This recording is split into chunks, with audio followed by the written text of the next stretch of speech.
Ya, halo. Assalamualaikum, Prof. Waalaikumsalam, Mas Ardana Gumai, Pak Ya, Konjen, Pak Heru. Prof. Juldan, salam kenal Prof. Heru Subolo, ya. Saya Terima sudah kasih dengar Prof. namanya, Ya, Mas Heru. ye, ye, ye, Mas terima kasih Prof. keren. iya. Maaf ini, Prof, mengganggu hari Minggunya diajak collab di YouTube-nya Ardana bersama Pak Konjen juga. Sebenarnya Pak Konjen ini super sibuk juga ya, Pak ya. Iya, Cuman karena ingin apa namanya kita membuat konten yang benar-benar saya rasa ini sangat luar biasa pentingnya Pak untuk seluruh masyarakat Indonesia, baik yang ada di Indonesia maupun juga di diaspora yang ada di luar negeri. Ya, kita langsung aja Pak ya. Sebelumnya kita juga mau saling kenalan dulu nih satu sama lain. Tapi biasa Pak, sebelum mulai itu biasanya kita berpantun dulu. Udah siap kan Pak pantunnya? Oke, pantun dari saya Pak. Lantai dipakum oleh Komandan di Brastagi. Assalamualaikum dan selamat pagi. Baik, mungkin Pak Heru dengan pantunnya dulu Pak sebagai pembuka, kemudian dilanjutkan dengan Profesor Judan. Assalamualaikum warahmatullahi wabarakatuh. Selamat pagi, Waalaikumsalam. salam sejahtera bagi kita semuanya yang kami hormati, Prof. Juldan dan rekan saya Pak Ardana.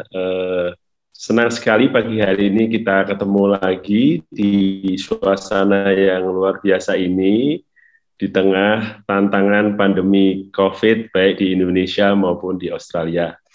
Tentu saja pantunnya adalah bagaimana supaya kita tetap sehat di tengah situasi seperti ini. Ya, makan pagi di kota Sydney. Selamat pagi, tentunya kita selalu happy. Terima kasih. Wah, luar biasa. biasa. Prof. Judan mungkin ada pantun? Ya, selamat pagi. Assalamualaikum warahmatullahi wabarakatuh. Salam sehat, salam bahagia, salam hormat dan salam hangat dari saya, serta untuk semuanya, wabil khusus Pak Heru Subolo, Mas Ardana, juga saudara-saudara saya, para WNI yang sedang ada di Australia. Saya ikut deh pantunnya, ya, ikuti Mas Heru dan Mas Ardana Gumai. Silakan. Bertamasya ke negara Australia. Bertemu kawan-kawan dari Purwokerto. Cakep. Salam hormat dari saya untuk Pak Konjen Heru Subolo. Wah, luar biasa. Untung nggak Terima kasih, Pak Judan. masak air. Masak Satu air. lagi. Ya, satu lagi. Oh, satu lagi, silakan. Ya, hari Minggu ini kita melakukan diskusi dengan maksud untuk berbagi ilmu. Mari kawan-kawan para WNI diurus dokumen kependudukanmu. Wah, keren, keren. Pas banget ya sekali, Pak ya, dengan konteksnya hari ini temanya mengenai dokumen-dokumen yang harus dimiliki oleh warga negara Indonesia. Oke, langsung aja saya buka acara ini dengan Bismillahirrahmanirrahim. Assalamualaikum warahmatullahi wabarakatuh. Dan di sini karena kita kedatangan tamu dari jauh nih, kebetulan dari Indonesia nih, yaitu Profesor Dr. Zudan Arif Fakrullah SHMH. Wow, namanya keren banget Pak. Oke, sedikit saya akan membacakan tentang background profile dari beliau Pak Heru. Beliau ini adalah sebagai Dirjen Dukcapil Kemendagri. Kalau Pak Heru dari Kemenlu, Kementerian Luar Negeri, kalau Profesor Judan dari Kemendagri, Kementerian Dalam Negeri. Adik kakak ya Pak instansinya ya. Oke, saling mendukung. Kemudian pernah menjadi PLT Gubernur Provinsi Gorontalo 2016 sampai 2017. Kemudian menjadi Ketua Umum Korpri dengan anggotanya itu lebih dari 4,2 juta ASN. Kalau Pak Heru tergabung di Korpri, berarti ini Pak sosok ketuanya. Kemudian Ketua Federasi Karate Tradisional Indonesia atau FKTI. Wah, ini sabuknya udah sabuk hitam. Itu udah dan berapa itu Pak? Saya juga dulu sempat ikut karate Pak. Oke. Kemudian masih banyak lagi yang dijalani berkarirnya beliau ini, Pak. Sampai juga menyusun rancangan undang-undang Indonesia ya Pak ya, melalui proses legislasi di Indonesia, menjadi tim penyusunan rancangan undang-undang. Oke, luar biasa sekali Pak. Kemudian saya juga akan memperkenalkan Pak Heru Hasubolo. Beliau adalah sebagai Konsul Jenderal Republik Indonesia yang ada di Sydney, Australia, yang membawahi 3 state, Pak. Di sini state yang dibawahi oleh beliau adalah New South Wales, dan kemudian Queensland, dan satu lagi South Australia. Itu luasnya 40% dari 100% luas Australia, Pak, diduduki wilayah kerja oleh Pak Heru Hasubolo. Oke, baik. Yang melatar belakangi saya pada hari ini untuk membuat konten dengan bapak-bapak yang terhormat ini adalah Pak, kemarin saya itu menerima kiriman YouTube, TikTok yang lagi viral Pak. Lagi viral sekali itu di Australia. Saya justru dapat yang pertama kali itu dari teman-teman yang ada di Australia, diaspora yang ada di sini. Kemudian teman-teman yang ada di Indonesia, di grup-grup itu, wah viral banget. Itu tentang bagaimana membuat KTP ataupun bagaimana membuat KTP yang hilang di perantauan, apakah harus pulang ke daerah asal atau bisa ke Dukcapil yang berada di rantauan. Nah, ini ada 2 hal nih Pak. Yang pertama, Dukcapil berarti adanya di Indonesia, dan kemudian sebagai diaspora Indonesia yang ada di luar negeri, itu pasti juga ada kaitannya dengan pihak KJRI, KRI, ataupun KBRI. Nah, ini dari sisi Profesor Judan bisa mungkin dijelaskan Pak, mungkin secara hukum dan administrasinya tentang hal ini. Silakan Profesor. Ya. Terima kasih Mas Ardana, terima kasih Mas Heru dan seluruh WNI kita yang ada di Australia atau dimanapun berada kalau nanti bisa mengikuti acara kita ini. Nah, pemerintah itu terus melakukan upaya untuk memberikan perlindungan optimal kepada seluruh warga negaranya. Semangatnya adalah memberikan perlindungan yang optimal dimanapun WNI kita berada. Maka mulai tahun 2016, Kementerian Dalam Negeri dan Kementerian Luar Negeri berkolaborasi. Pada waktu itu saya tanda tangan perjanjian kerjasama dengan Pak Dubes Andri Hadi, ya Pak Andri. Kemudian sekarang dilanjutkan oleh Pak Andi Rahmianto, Dirjen Protokol dan Konsuler. Terus kita berkolaborasi. Nah, cita-cita kita adalah pelayanan administrasi kependudukan di luar negeri itu setara dengan pelayanan administrasi kependudukan di dalam negeri. Jadi kita ingin maksudnya adalah agar semua fungsi-fungsi konsuler di luar negeri bisa menyelenggarakan layanan adminduk, layanan Dukcapil. Maka selama 6 tahun, 7 tahun ini, kita selama 5 tahun, 6 tahun ini terus kita melakukan pelatihan-pelatihan. Saya juga ke berbagai negara bersama Pak Andri Hadi, kemudian bersama dulu Pak Iqbal yang sekarang di Turki, kemudian ada Mas Yuda dan kawan-kawan turun ke berbagai negara, sosialisasi, dan menguji coba sistem. Kemarin sudah dilaksanakan uji coba di 15 negara atau 15 perwakilan Republik Indonesia di luar negeri. Jadi ke depannya ini terus berproses, belum selesai semuanya, karena 130 perwakilan ternyata besar sekali Mas Heru. Luas sekali seluruh dunia. Nah, berproses di 15 negara, itu sudah mulai berjalan. Jadi Mas Ardana, besok itu penduduk kita bisa mengurus dokumen kependudukannya di konsuler. Oh, oke. Jadi kalau negara itu tidak negara yang kita sedang ada di sana tidak bisa menyelenggarakan administrasi kependudukan, bisa diurus di konsuler. Termasuk WNI kita di luar negeri yang belum punya NIK, nanti bisa membuat namanya nomor induk tunggal di konsuler atau di kedutaan, dimanapun di situ yang menyelenggarakan. Di luar negeri, di perwakilan kita. Nah, nanti kalau nomor induk tunggal itu di Indonesia, nanti akan diberi nama NIK. Kalau kepalanya nanti di luar negeri dengan kepala 99, itu artinya nomor induk tersebut dibuat di luar negeri. Karena apa? Kita ingin menuju single identity number. Semua WNI kita terdata. Maka pekerjaan besar kita adalah dibuat SIAK dalam negeri dan kemudian dibuat SIA, Sistem Informasi Administrasi Kependudukan di luar negeri. Jadi kita akan punya 2 data yang terintegrasi. Mas bayangkan ya, negara kita demikian besar, dengan 272 juta penduduk, nomor 4 terbesar di dunia, setelah China, India, dan Amerika. Nah, kita akan mengintegrasikan layanan di luar negeri dan layanan di dalam negeri dalam data center SIA. Nah, ini perlu dukungan dari seluruh WNI untuk melapor terlebih dahulu melalui portal Peduli WNI. Nanti Mas Heru bisa lebih mendalamkan ya portal Peduli WNI itu. Karena pintu masuknya di sana. Dengan portal Peduli WNI itu, semua WNI yang di luar negeri segera melapor, termasuk yang punya NIK dan yang belum punya NIK. Sehingga nanti akan bisa diketahui yang belum punya NIK, nanti akan didorong pembuatan nomor induk tunggalnya melalui perwakilan Republik Indonesia di luar negeri. Nah, kami Dukcapil mendukung penuh program ini. Nah, sekarang kan pelatihan-pelatihan dari semua negara perwakilan, dari perwakilan di semua negara, itu sudah kita lakukan beberapa kali. Tentu ini perlu berulang-ulang, karena pegawainya ada yang pindah-pindah, dan ini adalah hal baru bagi Kementerian Luar Negeri, nanti bertindak sebagaimana Dinas Dukcapil. Maka Mas Heru di konsulat itu, fungsi konsuler, akan diberi jabatan baru, sebagai pejabat pencatatan sipil. PPS. Nanti tanda tangannya itu laku sampai ke seluruh dunia. Jadi nanti akte kelahiran yang diterbitkan Konjen sama dengan akte kelahiran di dalam negeri. Formatnya sama. Jadi nggak perlu repot-repot lagi. Yang lahir di luar negeri nggak perlu lagi membuat akte kelahiran di dalam negeri. Tidak.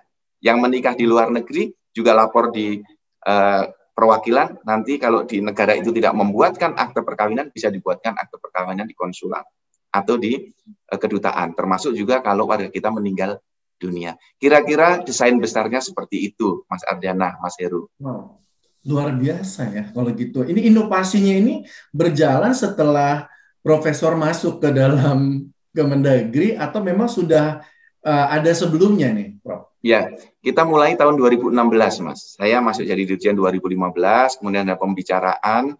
Itu dulu ada satu Pak Dirjen yang mengawali sebelum Pak Andri Hadi, saya lupa namanya.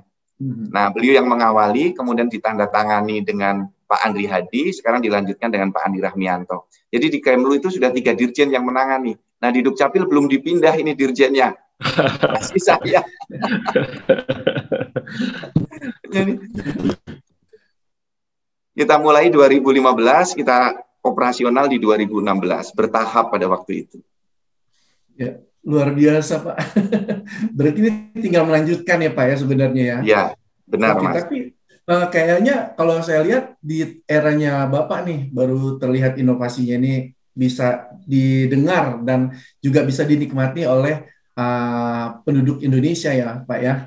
Dan saya dengar juga nanti mau buat anjungan ini ya, Pak ya? Mau buat anjungan Dukcapil Mandiri. Dukcapil Mandiri. Ya, kita mencoba menerapkan konsep ATM. Kalau ATM, anjungan tunai mandiri, diketik-ketik, pencet-pencet, keluarnya uang. Nah, kalau anjungan Dukcapil, dipencet-pencet, keluarnya KTP, kartu keluarga, kartu identitas anak. Dan itu sudah berjalan sekarang. Sudah ada kurang lebih 215-an anjungan Dukcapil yang beredar di seluruh Indonesia. Di Lampung sudah ada, Mas. Di Lampung sudah ada. Lampung. Wah, kelahiran saya tuh, Pak. Tahu aja. Oke. Berarti ini luar biasa sih kalau saya lihat ya sekarang ini inovasinya di tangan Bapak ya. Nah, sekarang saya mau ke Pak Heru nih, Pak Heru. Pak Heru, ini kalau dokumen-dokumen Dukcapil apa saja yang sudah diterbitkan oleh KJRI Sydney, Pak? Ya, terima kasih Mas Ardana, Pak Zudan. Wah, ini luar biasa sekali inovasinya. Kita jadi sangat gembira dan tentu saja mendukung semua yang sudah dilakukan dari pusat. Di perwakilan Republik Indonesia, seperti tadi disampaikan oleh Pak Zudan, intinya juga sama. Utamanya adalah melakukan perlindungan warga negara Indonesia dan satu lagi Badan Hukum Indonesia juga. Karena di luar negeri juga ada Badan Hukum Indonesia, yakni perusahaan-perusahaan negara yang ada di luar negeri. Di Sydney ada Garuda Indonesia, Telkom Internasional, dan juga Pertamina. Jadi kita juga melakukan pelindungan itu. seperti tadi yang disampaikan oleh Pak Zudan, kita melengkapi apa saja yang bisa atau diberikan kewenangan kepada perwakilan Republik Indonesia untuk menerbitkan sebagian dari dokumen-dokumen Dukcapil. Untuk KJRI Sydney, kami mencatat dari sisi konsuler itu ada surat kutipan akta kelahiran, juga ada surat kutipan akta perkawinan, dan juga surat keterangan kematian. Jadi 3 dokumen itu yang saat ini kita terbitkan, dan tentu saja tadi yang paling penting adalah perlunya warga negara Indonesia di luar negeri yang sudah atau akan bermukim lebih dari 6 bulan untuk melakukan lapor diri yang dilakukan secara mudah, murah, transparan, dan bisa dilakukan di tempat masing-masing dengan melalui portal Peduli WNI. Demikian Mas Adana. Oh, luar biasa, Pak. Terus apa saja, Pak, kalau persyaratan bagi WNI yang mengajukan dokumen-dokumen Dukcapil tersebut? Dan kalau ada biayanya berapa itu, Pak? Kalau mengenai itu, saya lihat pengajuan Dukcapil di perwakilan Republik Indonesia, saya kira juga sama dengan persyaratan yang berlaku di dalam negeri maupun di mana saja. Yang pertama tentunya kita harus mempunyai akta kelahiran, ya, kopi dari akta kelahiran atau akta perkawinan atau akta kematian yang diterbitkan oleh pemerintah setempat. Yang kedua, karena di luar negeri, ya, Mas Adana, maka perlu ada kopi paspor, ya, sebagai identitas warga negara kita di luar negeri, tentunya paspor, ya, dan juga visa, ya, apabila mereka bermukim di luar negeri, karena ini dilakukannya melalui perwakilan Republik Indonesia di luar negeri. Yang keempat, tentunya ada bukti alamat tinggal. Bukti alamat tinggal bisa macam-macam. Di sini ada kartu mengemudi setempat, ya. Kalau nggak ada juga ada tagihan listrik, ya, atau dokumen lainnya yang menandakan bahwa dia itu tinggal di tempat itu, atau data di tempat tinggal pemohon yang ada di Australia ini. Prosesnya cepat sekali, ya. Prosesnya itu 3 hari kerja. Jika dokumen telah selesai sebelum 3 hari kerja, juga langsung kita kirimkan kepada pemohon.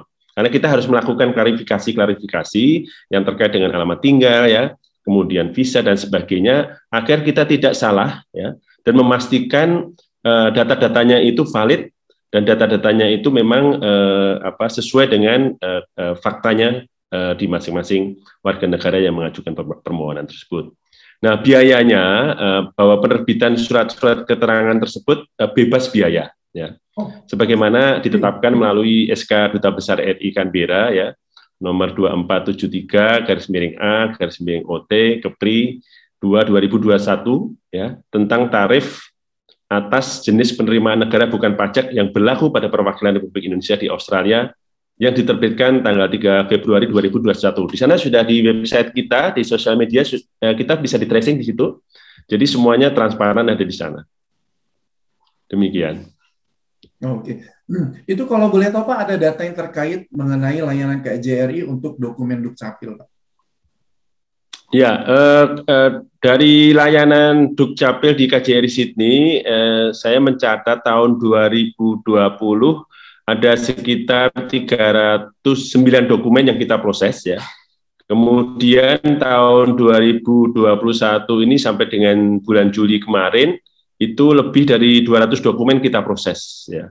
Dan tentunya proses ini kita lakukan secara transparan, secara cepat, ya, mudah, ya. Dan kalau ada hal yang sifatnya emergensi, kita juga bisa melakukan reach out ke masyarakat agar semua dokumen yang diperlukan bisa terpenuhi dengan baik. Oke, berarti ada peningkatan ya, Pak, ya, kalau tadi di tahun 2021 ini, Pak, untuk apa namanya, untuk ada pelayanan dokumen Dukcapil. Kalau saya lihat tadi itu ada peningkatan di 2020 ini tahun 2020. Nah, ini faktor apa, Pak, yang mempengaruhi adanya peningkatan tersebut? Ya, tentunya pertama adanya kebutuhan dari masyarakat yang memang membutuhkan dokumen bagi keperluannya mereka masing-masing, ya. Yang kedua, kita melakukan inovasi dan juga memastikan bahwa semuanya itu bisa dilakukan secara mudah, murah, fleksibel, dan modern. Seperti tadi Pak Zudan luar biasa dengan inovasinya seperti ATM, ya. Kita juga mempermudah karena teman-teman ini tinggalnya kadang-kadang di pelosok jauh di sana ya, di South Australia yang jauh sekali, atau di Kent di atas sana ya, yang mungkin tempatnya remote gitu ya. Kita membuat aplikasi melalui eForm ya, yang dapat diakses dari gadgetnya masing-masing, dan bahkan kalau mereka sudah melakukan aplikasi, memasukkannya ke kami melalui aplikasi elektronik ya, dia juga bisa men-track gitu ya, sudah sampai di mana dokumen itu diproses di KJRI gitu. Apa sudah diterima, sudah ditandatangani, kalau misalnya perlu dokumen yang ditandatangani, apa sudah dikirimkan yang aslinya ke masing-masing, itu semua melalui e-tracking. Jadi sangat mudah sekali, dan mudah-mudahan ini akan mempercepat proses pelayanan yang memang dibutuhkan oleh masyarakat, dan tentunya dilakukan dengan sangat convenient bagi mereka. Oh, luar biasa Pak Heru. Makasih Pak Heru. Nanti ada beberapa pertanyaan lagi, tapi saya ke Profesor Judan dulu nih. Prof, ini kalau melihat dari inovasi yang sudah Profesor lakukan ya, sudah berapa persen ada peningkatan warga negara Indonesia yang mempunyai KTP ini, Prof? Karena kan ada juga nih warga negara Indonesia yang nggak punya KTP. Dan kalau seumpamanya mereka mau buat KTP dari dia yang belum punya KTP, itu bagaimana, Prof? Ini kan kaitannya dengan Form 101 ya, Prof. Prof ya. Mungkin bisa dijelaskan, Prof? Wah, ini Mas Ardana ini sudah seperti orang Dukcapil nih, sudah sampai detail di formulir F101 untuk pendataan penduduk. Perlu disosialisasikan, Prof, itu formulirnya perlu disosialisasikan baik di Indonesia maupun ke Australia, ya. Prof. Silakan, Prof. Nah, sebelum saya ke sana, saya mohon izin sama dengan Mas Heru Subolo. Pelayanan di luar negeri itu semuanya gratis. Ini perlu dicatat ini, Mas Ardana. Dan pelayanan dalam negeri, Mas Heru tolong disampaikan juga ke WNI kita di luar negeri, Mas Ardana, bahwa pelayanan Dukcapil di dalam negeri itu gratis semuanya. Ada 24 layanan Dukcapil, semuanya gratis. KTPL gratis, kartu identitas anak gratis, akte perkawinan gratis, akte kelahiran gratis, akte kematian gratis, semuanya gratis. Dan jangan mau dipungli. Kalau ada yang mau mempungli, tunjukkan deh YouTube ini. Betul, Prof. Bahwa potongan ini yang disampaikan Mas Heru, yang saya sampaikan bahwa layanan Dukcapil gratis. Karena hampir semua inovasi kita, layanan Dukcapil digital, layanan online, anjungan Dukcapil, salah satunya adalah untuk memutus mata rantai pungli itu. Kan layanan kita tersebar di banyak, sampai di kecamatan dan kelurahan desa ya Mas ya. Tentang kendali kalau kita awasi dengan orang, itu berat sekali. Maka kita bangun sistem online. Maka produknya Dukcapil itu bisa dicetak nanti di rumah oleh penduduk sendiri. Jadi layanannya bisa bermohon online, kemudian akte kelahiran, kartu keluarga, akte kematian, akte perkawinan bisa dicetak sendiri oleh penduduknya. Tinggal minta, Pak kirim saja filenya ke email saya, kirim ke WhatsApp saya. Nah ini untuk menghindari tatap muka. Kemudian juga kita ciptakan anjungan Dukcapil itu. Sehingga sewaktu-waktu butuh tinggal cetak di anjungan Dukcapil. Tentu dengan meminta PIN dulu ke Dukcapil. Mendaftar dulu, nanti dikirim OTP atau dikirim QR Code. QR Code itu nanti dengan dicocokkan di dalam anjungan, di tab begitu, nanti bisa keluar dokumen yang dia minta. Nah, ini salah satu untuk memotong itu. Jadi kita menggunakan layanan online dengan tanda tangan elektronik. Jadi tidak ada lagi tanda tangan basah. Jadi mohon nanti semua warga negara kita dimanapun di belahan dunia ini, kalau ke Indonesia membuat dokumen kependudukan, kok tidak ada capnya, tidak ada tanda tangan dengan bolpen, kita sudah tidak menerapkan itu. Tahun 2019 kita sudah bergerak ke digital, sehingga dokumennya bisa dicetak sendiri oleh penduduk. Dan bahkan itu kertasnya kertas putih biasa ya, Prof? Iya, kita dengan kertas putih biasa, kita bersandar pada data. Kalau dulu kan kita menggunakan kertas security printing. Saya ingin cerita sedikit ya Mas ya. Mas Heru izin. Dulu kita menggunakan kertas security printing dengan hologram sebagai pengaman itu di kertasnya. Karena zaman dulu kita belum memiliki data center.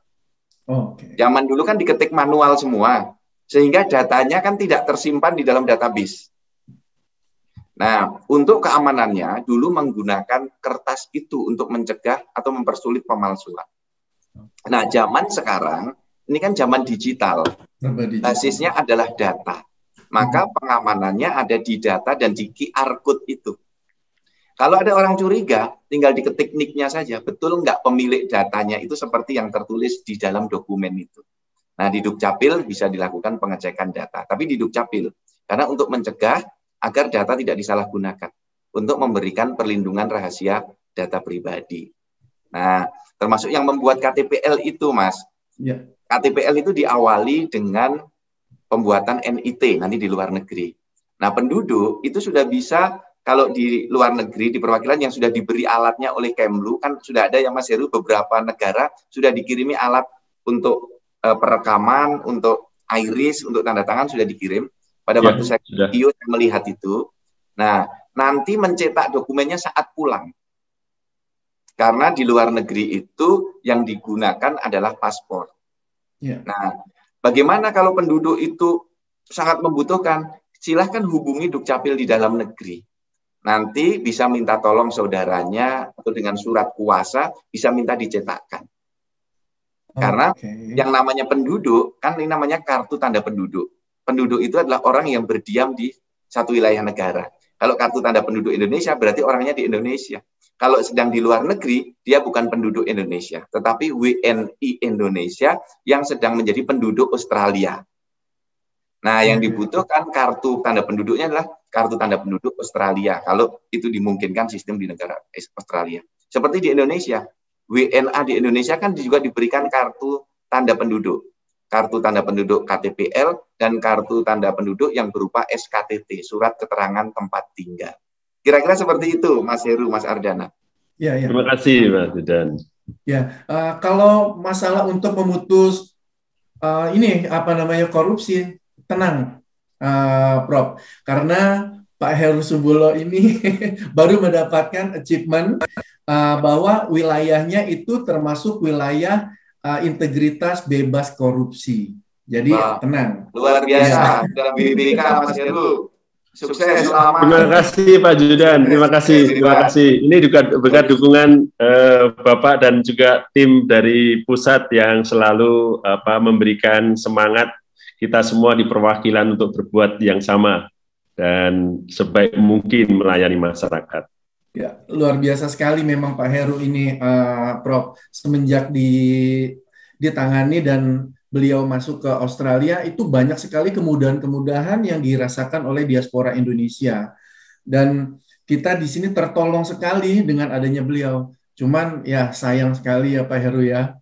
Waktunya terlalu singkat Bapak ada di Australia. Oke, untuk selanjutnya Pak Heru, saya ke Pak Heru dulu. Terkait dengan NIK Pak, atau nomor induk kependudukan, bagaimana dukungan KJRI Sydney untuk layanan penerbitan NIK bagi WNI di luar negeri, khususnya di wilayah kerja KJRI Sydney? Silakan Pak Heru. Ya, terima kasih Mas Ardana. Tadi sudah disinggung juga oleh Pak Zudan bahwa terkait dengan NIK, dukungan KJRI Sydney sebagaimana juga melalui peraturan pemerintah ya nomor 40 2019 tentang pelaksanaan Undang-Undang nomor 32 tahun 2006 bagi administrasi kependudukan dan juga diubah tahun 2013 dan diubah lagi tahun pasalnya 32 bahwa WNI di luar negeri yang belum memiliki NIT atau nomor induk tunggal atau dibersamakan dengan NIK ya, itu wajib lapor ke perwakilan Republik Indonesia melalui portal Peduli WNI. Nah, saat ini KJRI Sydney terus berkoordinasi dengan Kemendagri melalui Kementerian Luar Negeri ya di pusat untuk memproses pemberian layanan penerbitan NIT tadi, nomor induk tunggal tadi. Jadi semacam NIK yang diberikan kepada WNI yang berdomisili di luar negeri. Nah, KJRI Sydney sudah melakukan bimbingan teknis untuk penerbitan NIT bagi WNI di luar negeri. Semoga dalam waktu dekat, dan juga ini tentunya atas bimbingan dan koordinasi dengan pusat, khususnya dari kantor Pak Zudan, dan tim teman-teman di perwakilan Republik Indonesia lainnya di Australia maupun dari pusat, KJRI dapat menerbitkan NIT bagi WNI di wilayah kerja yang belum memiliki NIT. Oke, terima kasih Pak Heru. Berarti ini untuk teman-teman nih ya diaspora Indonesia, baik di Australia maupun di negara manapun, oke, kalian itu jangan segan-segan untuk membuka portal Peduli WNI dan isi datanya. Biar kalian terdata dan kalau ada apa-apa dari pihak KJRI, KBRI, atau KRI bisa memberikan perlindungan hukum untuk kalian. Oke, Shinsei Judan, wah saya pengen Shinsei. Itu kalau dulu saya host atau kalau taekwondo juga ya begitu juga hampir lebih kurang. Sedikit nih kita bicara tentang dunia olahraga nih biar agak segar-segar nih. Boleh tahu kalau sekarang tuh profesor masih melakukan ini ya, mempunyai klub ataupun masih mengikuti kompetisi atau jadi juri atau apa seperti apa? Shinsei Judan. Terima kasih. Ini hobi saya sejak kecil ya. Saya dari SMP kelas 2 kalau tidak salah umur 13-14 tahun karate sampai sekarang. Saya ada dojo, tempat latihan di rumah. Saya melatih anak-anak di perumahan dan kalau dulu saya melatih di kampus dan melatih di SMA dulu. Iya. Nah, 3 anak saya juga semuanya sudah sabuk hitam. Yang nomor 1 sudah dan 2. Yang nomor 2 sabuk hitam dan 1, dan yang paling kecil dari umur 4 tahun dulu karate sekarang sudah sabuk hitam. Nah, untuk olahraga saja Mas, untuk membangun sportivitas, untuk membangun kebugaran. Kita sampai sekarang saya masih melatih di Federasi Karate Tradisional Indonesia. Untuk hobi ya. Itu ada tradisional itu maksudnya apa itu, Prof? Ada karate tradisional. Apa tuh gabungan pencak silat dengan karate? Ya, ini berasal dari tradisi di Jepang dan di dunia juga terbagi 2 itu. Ada karate umum, ada karate tradisional. Di Indonesia karate umum ada di Forki, yang karate tradisional di FKDI. Jadi ada 2 organisasi nasional yang sama-sama menekuni karate. Di Jepang sebagai negara Indo karate juga begitu. Ada karate umum dan juga ada karate tradisional. Karate tradisional itu adalah jenis karate yang memiliki standar tertentu, kurikulum tertentu. Jadi mulai dari latihan, pertandingan, dan ujian, itu kurikulumnya sudah didesain. Seperti sekolah gitu Mas. Karate itu ada kurikulumnya. Nah, yang di karate umum juga ada. Nah, sistemnya berbeda. Sama-sama karate, tetapi sistem pertandingannya berbeda. Sistem latihannya hampir sama, sistem ujiannya berbeda. Nah, kata 1, kata 2, kata 3 gitu-gitu ya? Sama, iya. Jenis katanya sama, gerakannya yang sedikit ada variasi di masing-masing sesuai dengan asal-usulnya. Oke. Gitu. Oke, itu dari sudut olahraga ya, ini untuk membagikan sportivitas. Wah, itu luar biasa sekali. Nah, ini ada kesamaan kalau dengan Pak Heru. Kalau yang saya tahu nih, Profesor Judan ini suka dengan alam atau pecinta alam. Nah, ini ada kaitannya dengan Pak Heru. Pak Heru itu hampir setiap minggu melakukan bushwalk. Pak Heru bisa diceritakan Pak pengalaman Bapak bushwalk di Australia Pak. Mungkin nanti kalau ketemu beliau dengan Profesor Judan di Indonesia, di Jakarta, bisa bushwalk barengan Pak. Silakan Pak Heru. Ya, sebenarnya olahraga bushwalk atau menyusuri gunung dan lembah di Australia ini bagian dari rekreasi dan juga bagian dari kebersamaan bersama teman-teman masyarakat Indonesia di Australia ini, Prof. Dulu pernah diminta untuk memberikan pencerahan mengenai peraturan-peraturan kekonsuleran yang ada di KJRI. Tapi kalau di kantor terus bosen kadang-kadang gitu. Jadi saya lebih baik saya reach out kepada teman-teman yang ada di masing-masing gitu. Nah, salah satunya ya dilakukan dengan sambil jalan kaki, sambil kita naik gunung. Apalagi ini didukung dengan kondisi yang kita lagi COVID seperti ini. Jadi olahraga luar ruang itu sangat dianjurkan. Jadi supaya kita refreshing juga.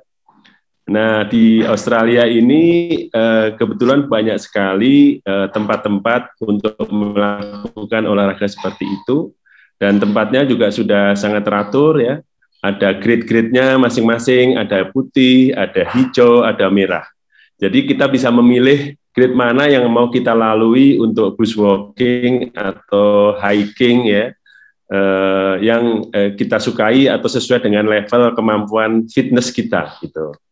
Kita punya, kami bergabung dengan teman-teman yang namanya Osindo Bushwalk. Jadi Australia Indonesia Bushwalk Club gitu ya, yang terdiri dari anak-anak muda nih Prof. Yang tidak saja mereka ini punya organisasi di luar selain mereka. Jadi kan ini di masyarakat di wilayah kami ini hampir seperti Indonesia kecil. Jadi dari Sabang sampai Merauke juga ada gitu. Dari Aceh sampai Irian ada semua kelompok-kelompok masyarakatnya. Jadi nah ini teman-teman yang di Bushwalk ini rata-rata di luar kelompok itu gitu. Jadi sekaligus juga untuk memberikan pencerahan dan kita juga mengetahui dan bagian juga dari perlindungan warga negara Indonesia. Nah di sini selain diajak untuk sportivitas, karena naik gunung itu kadang-kadang membutuhkan stamina yang tidak mudah ya. Naik tebing ya, gunungnya juga yang biasa saja, ada yang begitu lembab, banyak binatang-binatang yang harus kita antisipasi, dan juga teamwork dan sebagainya. Dan yang penting ketika sampai di tujuan itu kita disuguhi pemandangan yang luar biasa. Dan disitulah kita mengagumi ciptaan Tuhan yang Maha Kuasa. Jadi ada rasa bersyukur ya, dan juga ada rasa sportivitas, rasa kekeluargaan. Itulah sebenarnya yang mendasari saya untuk cinta lingkungan dan sekaligus juga melakukan bagian kecil dari pekerjaan. Seperti tadi disampaikan oleh Profesor Zudan juga. Mungkin suatu saat nanti kalau bertemu di Indonesia kita bisa melakukan bushwalk bersama-sama, atau ketika Profesor Zudan suatu saat berkunjung ke Australia, silakan Prof, kita akan sambut gembira dan kenalkan dengan teman-teman yang sudah punya expertise bushwalk di Australia. Demikian Mas Adana. Bapak mau ini Pak, mau sparring antara Kemendagri sama Kemenlu, sparring Pak, pakai. Nanti saya temani untuk jalan-jalannya, hikingnya, Mas Heru. Ayo, siap Prof. Siap. Ya, senang sekali nanti saya bisa menemani. Siap, ya. Travelnya Mas Ardana ini. Kita jalan-jalan. Oh iya. Keren banget itu. Tour by me, ya. Saya berjanji untuk Prof. Kalau Prof datang kemari, saya mau jadi tour guide pribadinya. Wah, free, Prof. Keren. Saya ajak jalan-jalan kemana-mana. Oke. Berkaitan dengan vaksin, Pak Heru. Aku ke Pak Heru lagi nih. Apakah ada inovasi dari KJRI untuk memberikan vaksin kepada diaspora Indonesia yang ada di Sydney, Pak, khususnya Pak, Sydney, Australia? Gimana, Pak? Terima kasih, Mas Adana. Sebenarnya mengenai vaksin ini, kita sangat beruntung di Australia, karena pemerintah Australia sudah memberikan vaksinasi gratis kepada seluruh penduduk yang ada di Australia. Tidak peduli apakah itu statusnya citizen, statusnya permanent resident, atau penduduk lainnya. Termasuk kami yang penduduk asing sebenarnya di Australia sebagai diplomat, kami pun diberikan akses yang sama dan gratis. Jadi sebenarnya ini sudah ada di dalam sistem kesehatan Australia, tinggal melakukan pendaftaran, ya, di kontinya masing-masing. Saya dengar sekarang dengan roll out kebijakan vaksin terbaru di Australia ini sangat dipermudah, ya. Bahkan saat ini sedang ada diskusi malah kalau nggak vaksin, karena vaksin itu merupakan salah satu game changer bagi mengatasi pandemi di Australia. Malah ada ide untuk memberikan insentif gitu. Ya, walaupun ada masih pertentangan ya di dalam sistem politik Australia, tetapi intinya vaksin ini sudah tersedia luas di Australia, dan oleh pemerintah Australia sudah diberikan akses kepada siapa saja yang penduduk yang sekarang ini tinggal di Australia. Jadi tinggal mendaftar saja, ikuti portal di New South Wales Health kalau tinggal di New South Wales, atau Queensland Health bagi yang tinggal di Queensland atau South Australia Health, ya. Mudah sekali di sana dan tidak ada biaya sama sekali. Ya, demikian Mas. Pak. Malah Pak, ini kalau kita divaksin, udah 2 kali vaksin sebelum bulan Desember, ini kalau nggak salah ya, itu kita akan mendapatkan $300 Pak dari government. Lumayan kan Pak? Oke, Profesor, ini untuk satu pertanyaan terakhir nih Prof. Ya. Jadi ada pertanyaan begini nih, titip pesan dari beberapa teman juga kan ya. Untuk ada perubahan ya nama pada KTP. Ya, artinya ada penambahan nama seperti nama baptis ataupun nama-nama yang ingin dipanjangkan, mungkin dari M itu jadi Muhammad atau Markus atau apa. Nah, itu gimana Dok prosesnya Dok untuk melakukan hal itu, dan apakah ada biayanya Dok? Ya. Terima kasih Mas Ardana. Silakan Profesor. Terima kasih Mas Ardana, Mas Heru, mohon izin juga rekan-rekan WNI Australia ataupun di luar negeri. Pertama, di Indonesia itu dikenal 2 konsep, pembetulan nama dan perubahan nama. Kalau perubahan, itu semua dokumennya sudah benar. Di akte benar, di KK benar, di ijazah benar, kemudian di KTP benar. Dia ingin merubah nama. Karena ada sesuatu hal. Misalnya, kasus kemarin terakhir yang kami alami, kami kerjakan adalah dari Aprilia Mahana. Tentara kemudian, itu ya. Tentara. Diubah jenis kelaminnya karena ada sakit, beliau diobati, semua sudah sembuh. Diubah namanya menjadi Aprilio Perkasa Mahana. Itu namanya perubahan nama. Nah, perubahan nama seperti ini dengan penetapan pengadilan. Harus dengan penetapan pengadilan.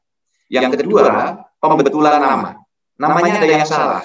Misalnya ya, di akte kelahiran Muhammad Ilham. Kemudian di KTP Muh Ilham. Kemudian di ijazah namanya Muhammad Ilham. Di KK namanya Muh Ilham. Berarti di ijazah dan di akte itu sama, di KK dan KTP berbeda. Nah, ini bisa dibetulkan. Datang ke Dukcapil membawa akte lahir, tunjukkan ke Dinas Dukcapil, KTP kami namanya salah, dibetulkan sesuai dengan akte. Atau dibetulkan sesuai ijazah. Jadi ditunjukkan dokumen sebagai pembetulannya, Mas Ardana. Dan ini gratis, tidak dipungut biaya. Itu yang penting kan, diurus sendiri atau kalau ada saudara diberi surat kuasa. Untuk membedakan dengan calo. Karena sebenarnya nih, kita ini kan agak susah memilih orang yang diberi kuasa atau calo. Nah, kalau calo nanti kami di Dukcapil yang kena getahnya, dianggap kami memungut biaya karena orangnya bayarnya ke calo. Nah, saya sih memahami kalau orang menguruskan kan dia perlu transport, perlu makan, perlu nunggu. Kalau lagi beruang ya mana ada orang mau menguruskan. Tetapi itu uangnya untuk calonya ini, bukan untuk Dukcapil. Nah, tetapi kalau diberi surat kuasa, kita akan dengan cepat memprosesnya. Itu Mas, di video TikTok saya juga sudah ada tentang pembetulan nama dan perubahan nama itu. Di YouTube saya juga sudah ada. Ikut generasi Gen Y ya, Pak ya? TikTok. Betul. Itu ini Mas, menurut saya efektif ya, karena bisa masuk ke tempat tidur. Saya ini bisa masuk ke tempat tidur penduduk. Benar sekali. Ya kan? Dulu kan semangat kita sosialisasi hanya di luar rumah. Mengundang penduduk datang, ketemu 100, 200, kita ceramah. Sekarang enggak. Saya ingin masuk sampai ke tempat tidur penduduknya. Dan masyarakat bisa buka sewaktu-waktu. Jadi jangan kaget kalau saya tiba-tiba masuk ke tempat tidurnya Mas Ardana, tetapi videonya saja. Jadi semangat kami. Pak, ini justru saya melihatnya ketika saya lagi tidur itu. Iya, kami ingin masuk sampai ke pintu-pintu rumah, gitu Mas. Pelayanan kami sampai ke sana. Dan ini murah sekali. Kami bisa menghemat miliar. Benar. Miliar-miliar. Benar. Bayangkan, salah satu video saya itu, ini cerita sedikit ya, izin ya Mas Heru, Mas Ardana, untuk memberikan semangat. Silakan Pak, silakan. Keren banget ini. Ya. Salah satu video saya itu ditonton lebih dari 3,5 juta penonton. 3,5 juta. Bayangkan kalau harus mengumpulkan 3,5 juta itu, lapangan GBK, Gelora Bung Karno itu muatnya 100.000. Berarti kalau 3,5 juta, berarti 35 kali kita mengadakan kegiatan di GBK dengan penonton 100.000. Bayangkan, Mas. Dan biayanya murah sekali. Kita bikin konten dengan handphone aja sederhana, kuota pulsanya 200.000 sebulan, kita bisa dapat berkali-kali konten. Luar biasa. Hebat sekali, Pak. Dan itu tadi, kita bisa masuk ke kamar-kamarnya penduduk. Benar sekali Pak, itu metode sangat efektif, yang shortcut ya Pak ya. Iya. Metode yang shortcut sekali. Oh, satu lagi Pak, pertanyaan terakhir nih sebelum kita tutup perjumpaan kita, mungkin karena kesibukan Bapak-Bapak semua. Oke, ini Prof, kalau seumpamanya ingin merubah KTP, tetapi dia punya 2 nama, tapi mempunyai 2 dokumen. Ini untuk IKTP ya. Kemudian dokumennya A dengan nama A dengan nama B ini punya akta kelahirannya. Nah, ini bagaimana prosesnya ini? Oh ya, kalau itu lebih mudah Mas Ardana. Tinggal datang ke Dinas Dukcapil, tunjukkan akta kelahiran tadi. Ini namanya pembetulan nama. Jadi misalnya di KTP-nya salah, di akta lahirnya benar. Nanti bawa akta lahirnya ke Dinas Dukcapil. Akta lahir sebagai dasar pembetulan dari nama yang ada di KTP. Oke, dengan 2 nama tersebut dengan nama yang berbeda, ini cukup membawa dokumen seperti akta lahir. Dua-duanya dibawa. Iya, dua-duanya dibawa. Tentu nanti mengisi formulir, Mas. Formulir permohonan perubahan nama yang menyatakan bahwa pemilik akta kelahiran ini dan pemilik nama di KTP ini orangnya sama. Oke. Enggak boleh terjadi pemilik akta lahir dan pemilik KTP orangnya berbeda, enggak boleh. Harus ada surat pernyataan namanya SPTJM, surat pernyataan tanggung jawab mutlak. Oke, berarti tidak diperlukan lagi pengesahan pengadilan ya? Tidak perlu lagi Mas, karena ini bukan perubahan nama, tetapi pembetulan nama. Membetulkan yang salah dengan sudah memiliki dokumen yang benar. Nah, kalau kita posisinya di Australia, ini bagaimana untuk pembetulannya? Kalau pembetulan harus di alamat sesuai dengan KTP. Harus pulang dulu ya? Asas domisili, ya. Harus pulang. Atau tadi itu Mas, dengan surat kuasa. Dengan kakak atau adik untuk mengurus itu. Oke. Kartu keluarganya masih ada kan? Kartu keluarga orang itu masih ada kan? Nanti dibawakan keluarganya. Ya. Terima kasih Profesor dan Pak Heru. Masih ada yang mau disampaikan Pak Heru? Mungkin? Ya, terima kasih Mas Ardana. Terima kasih Prof atas pencerahannya yang luar biasa. Saya kira ini sangat bermanfaat sekali bagi warga negara Indonesia yang di luar negeri, khususnya bagi kami semua di Perwakilan Republik Indonesia di Australia. Tentunya KJRI Sydney bersama dengan Perwakilan Republik Indonesia di Australia senantiasa siap dan bersedia untuk memaksimalkan upaya pelayanan warga negara Indonesia di mana saja di wilayah kerja kami. Yang penting adalah penuhi segala prasyarat yang diperlukan dan pastikan punya dokumen yang valid. Dan tentu saja tadi pintu masuknya sebagaimana tadi disampaikan oleh Prof. Zudan adalah portal Peduli WNI, karena disitulah kita bisa mengetahui dan mereka juga mempunyai kendali atas keberadaan mereka sendiri, identitas mereka sendiri yang terlindungi secara hukum dan akan mempermudah kami semua sebagai wakil pemerintah Indonesia di luar negeri untuk memfasilitasinya. Kalau ada kesulitan juga jangan sungkan-sungkan untuk menghubungi KJRI Sydney ya. Kita sudah set up 2 hotline 24/7, 24 jam 7 hari seminggu yang dipegang langsung oleh pejabat kita di perwakilan ya, yang satu oleh fungsi imigrasi atas imigrasi kita, yang satu oleh kepala koordinator fungsi konsuler kita. Ya, ini nomornya dicatat ya, 0423 760 106. Ya, tentu saja bagi teman-teman yang di Australia nih. Nah, nanti ditulis Mas Ardana di kolom YouTube-nya di bawah. Saya ulangi lagi ya, 042 760 106. Okay. Nomor yang kedua 0434 544 478. Ya. Bagi yang tinggal di Australia tinggal pencet saja nomor itu. Bagi yang di luar Australia tinggal tambah +61. Jadi mudah sekali.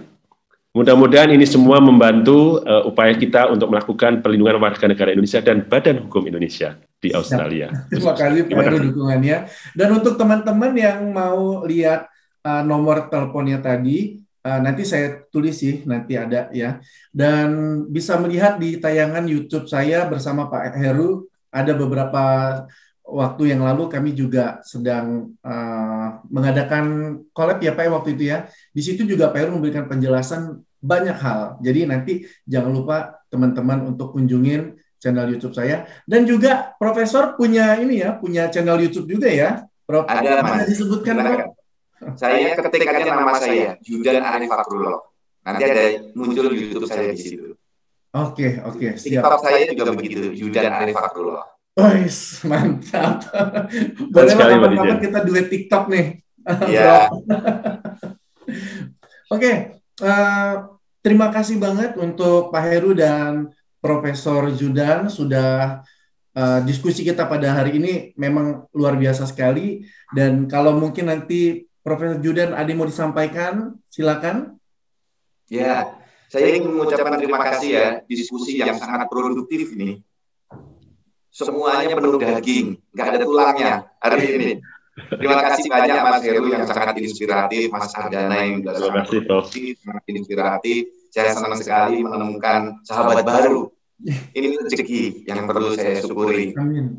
Ya, mudah-mudahan kita terus bisa berkolaborasi, memajukan negeri, melayani para WNI yang ada di luar negeri. Kami akan terus bersama-sama, kita bersama-sama untuk melayani semua. Sinergi, Bang. Ya.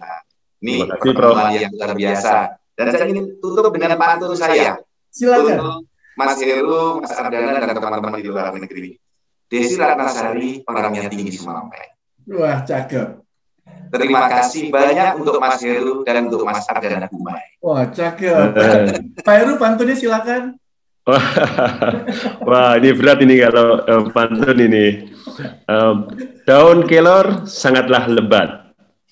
Anak nakal, ayolah bertobat. Cakep. Terima kasih Bapak Judan Arif. Kebersamaan kita bersama sangatlah hebat. Wah. Semoga kita esok kembali berjumpa kembali. Terima kasih. Mantap. Oke, berarti ini closingnya pantun dari saya.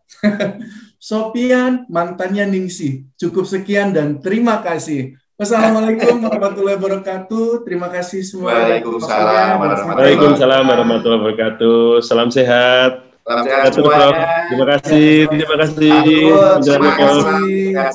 Amin. Terima kasih, Bro. Terima kasih Mas Ardana. Terima kasih semuanya. Semua. Pamit ya. Assalamualaikum.